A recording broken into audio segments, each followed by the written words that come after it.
There were even moments when the piano started to roll outside from you because they forgot to screw during the wheels performance. During the performance. And then when Simon brought it back, he said to me, sorry, and then he fixed the legs. And then we continue, and then half of the orchestra after the concert asked me, what have happened? What did he lost underneath of piano? They didn't notice that the piano moved about half a meter probably during the first movement. In the cadenza, yeah. Yeah, there's a lot of memories.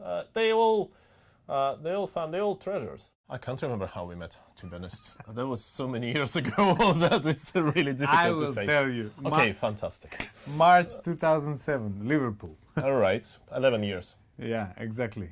When a bit more, 11 and a half. When we met for the first time, I think it was at the dressing room of the Philharmonic Hall in Liverpool. Which was very different from now, by the way. Yes, it was, the because dressing it got room, renovated, yes. The dressing room was very old, traditional English dressing room with a historical smell of Sir Adrian Boult, I think.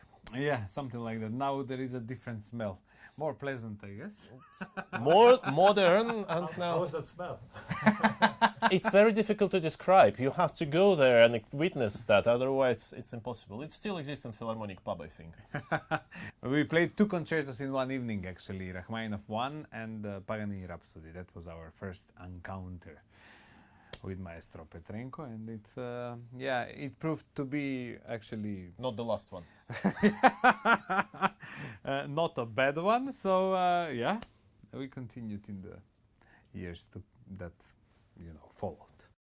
It's always very interesting to perform with Simon, because it's every time something new, every time something unusual, every time is some new discoveries in even the most classical piece. I don't know how many times we played Rachmaninoff different concertos, quite a few times.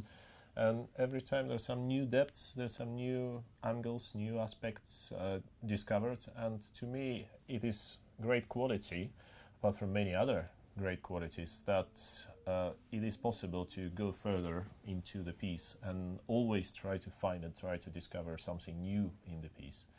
Like now, we just finished rehearsal with Brahms, which we've played 3 weeks ago, I guess. Two, three, yeah.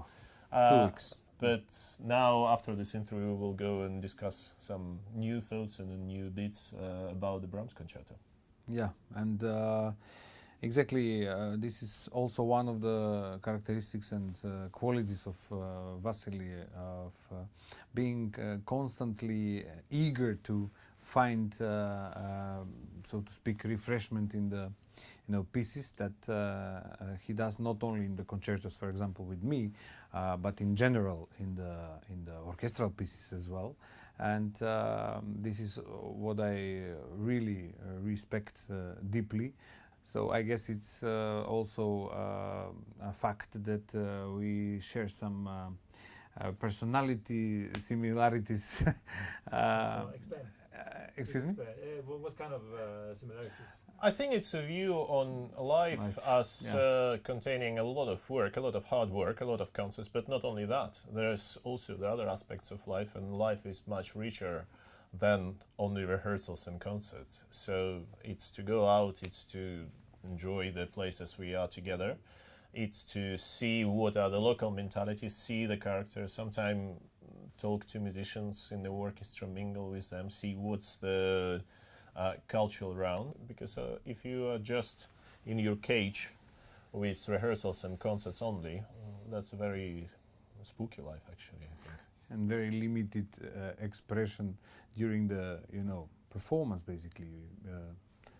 Just to add to what he said, so the vividness of life and the spirit that we basically share is certainly apparent on stage as well. Nevertheless, the different orchestras that we perform with, and this is really priceless. And looking back to more than 10 years of collaborating, do you have any specific occasions or episodes you remember now? Well, there were so many. Starting from the very beginning, when we have recorded all 4 piano concertos by Rachmaninoff and Paganini Rhapsody within a very, very short period of time, which was incredible, very, very intense. There were quite a lot of different jokes, even live on the television. When we started on the 1st of April, we discussed it before we started, the wrong concerto by Rachmaninoff instead of the right one, which orchestra was very surprised at that moment. And the whole audience actually. Well, yeah, most of audience. However, there are a few people who were asking what have happened in the beginning.